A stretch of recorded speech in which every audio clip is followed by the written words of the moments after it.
100 से ज्यादा बुलडोजर, 5000 से ज्यादा पुलिस, 6500 बांग्लादेशी गिरफ्तार, टूट पड़ी गुजरात पुलिस। गृह मंत्री खुद ऑपरेशन क्लीन कर रहे लीड, डीजीपी खुद बुलडोजर के साथ करवा रहे सफाई। गुजरात के बाद लखनऊ में योगी की बारी आई, दिल्ली में भी 100 से ज्यादा बुलडोजर तैयार।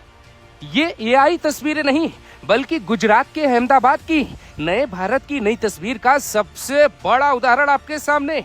बांग्लादेशियों को पहले गिरफ्तार किया गया, उनका जुलूस निकाला गया, इसके बाद ये तस्वीर देखिए। यहाँ 1-2 दर्जन नहीं बल्कि सैकड़ों बुलडोजर भारत के दुश्मनों के इलाज पर निकले।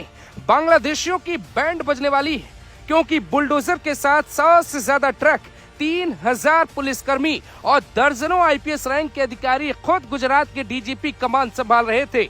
अहमदाबाद के कमिश्नर बुलडोजर कार्रवाई को आंखों से देख रहे थे क्योंकि ये नया भारत है। यहाँ किसी दुश्मन की कोई जमीन नहीं बचनी चाहिए।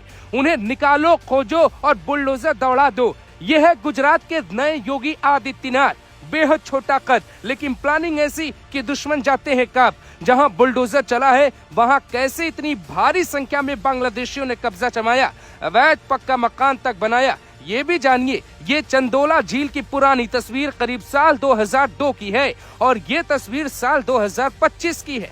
अहमदाबाद से कुछ दूरी पर ही चंदोला झील है।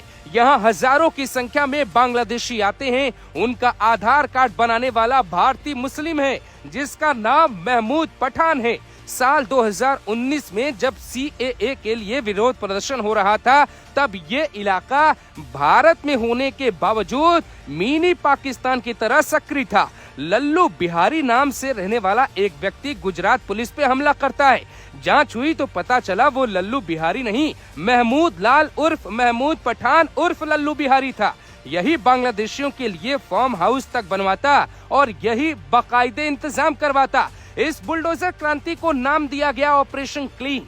एक दिन पहले बांग्लादेशी अवैध बस्ती की बिजली काटी गई, फिर दूसरे दिन तैयारी के साथ गृह मंत्री हर्ष संघवी पुलिस फोर्स के साथ उतर गए। कई बांग्लादेशी भागने की कोशिश भी करते हैं। लखनऊ के अकबर नगर से भी बड़ी कार्रवाई गुजरात के चंदोला में की गई। जांच में ये भी पता चला कि पहले एक बांग्लादेशी आया, वो शादी करता है, फिर 10 बच्चे पैदा करता है और धीरे धीरे बांग्लादेश के किसी हिस्से में एक शहर बसा दिया जाता है। क्योंकि ये कोई काल्पनिक कहानी नहीं।